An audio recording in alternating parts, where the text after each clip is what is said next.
தொடர்வது தமிழகம் விழுப்புரம் திருக்கோவிலூரைச் சேர்ந்த ஸ்ரீ ராமானந்த குருஜி அவர்களின் சொற்பொழிவு.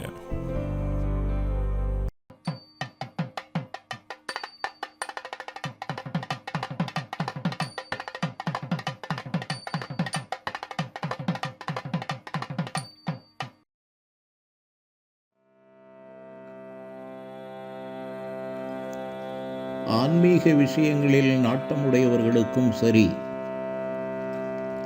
ஆன்மீக விஷயங்களை கேலி கிண்டல் செய்து நையாண்டி செய்பவர்களுக்கும் சரி, சித்தர்களை பற்றி பேசுவது என்றால் ஆர்வம் அதிகம்.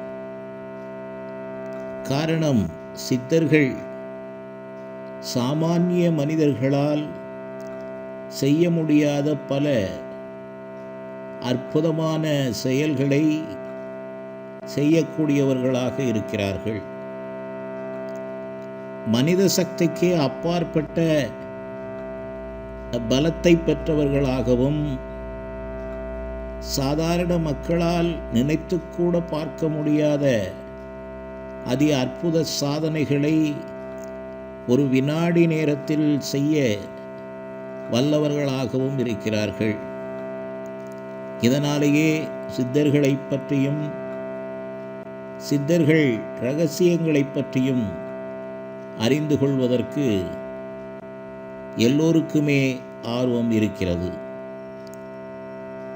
சித்தர்களை பற்றி அறிந்து கொள்ள நினைப்பவர்களுக்கு சித்தர்கள் நீரின் மேலே நடப்பதும் நெருப்பிலே குளிப்பதும், அவர்கள் பெற்ற அஷ்டமா சித்து என்ற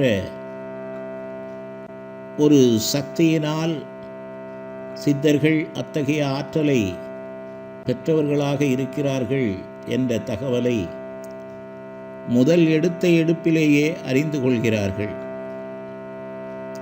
அப்படி அறிந்து கொள்ளுகின்ற பலருக்கு முதலிலே அஷ்டமா சித்துக்கள் என்றால் என்ன என்பது விளங்குவது இல்லை.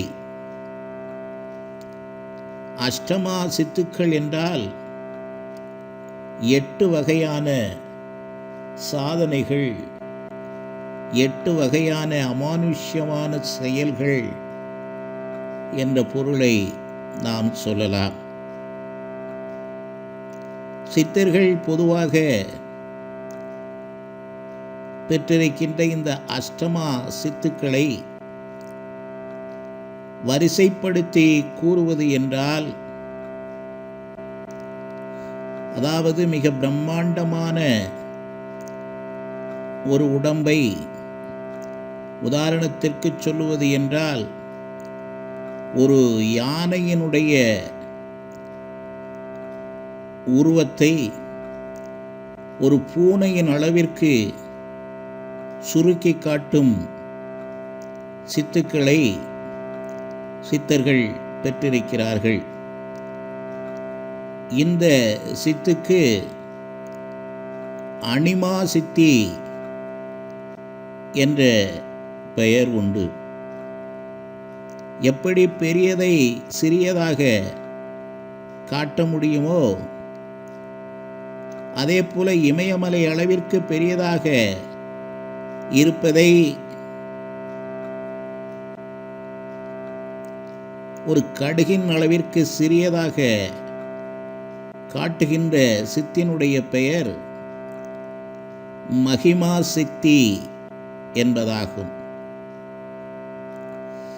அதே நேரத்தில் சித்தர்கள் காற்றின் மேலே பறந்து செல்வதும், கண்ணிமைக்க நேரத்தில் ஒரு இடத்திலிருந்து இன்னொரு இடத்திற்கு மாறி செல்வதும் என்ன சித்து என்று சொன்னால், காற்றோடு காற்றாக கலந்து எடையற்று இருக்கின்ற சித்தை லகிமா சித்தி என்று கூறுவார்கள்.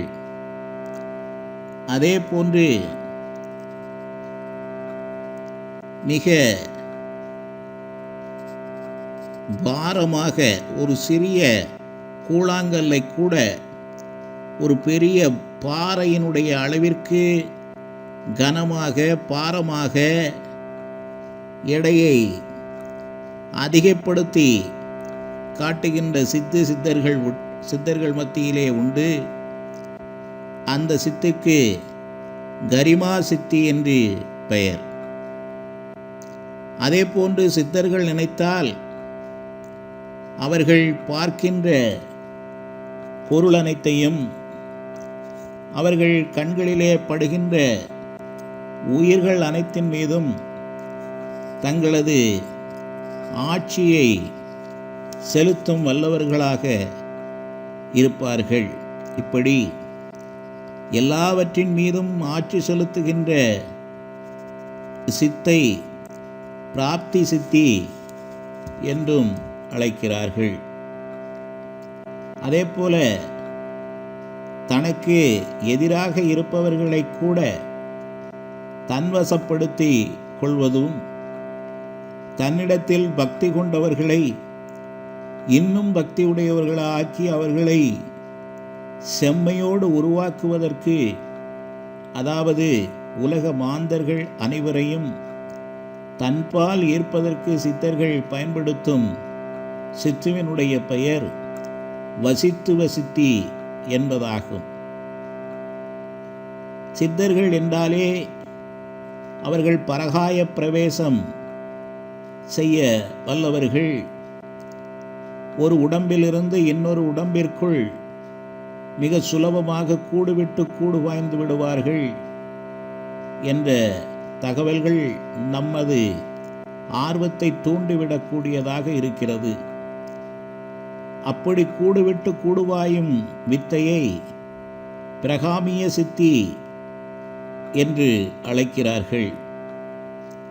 தான் நினைத்ததை நடத்தி முடிக்க நினைப்பதை, விரும்பியவற்றை உடனடியாக செய்து முடித்து அதை முழுமையாக அனுபவித்து அமரத்தன்மை அடைகின்ற ஒரு நிலையை ஈசத்துவ சித்தி என்றும் அழைக்கிறார்கள்.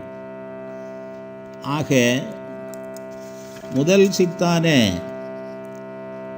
அனிமா சித்தி, இரண்டாவது சித்தியான மகிமா சித்தி, மூன்றாவது சித்தியான லகிமா சித்தி, நான்காவது சித்தியான கரிமா சித்தி, ஐந்தாவது சித்தியான பிராப்தி சித்தி, ஆறாவது சித்தியான வசித்துவ சித்தி, ஏழாவது சித்தியான பிரகாமிய சித்தி, எட்டாவது சித்தியான ஈசத்துவ சித்தி ஆகிய இந்த 8 சித்திகளையே பொதுவாக அஷ்டமா சித்திகள் என்று அழைக்கிறார்கள்.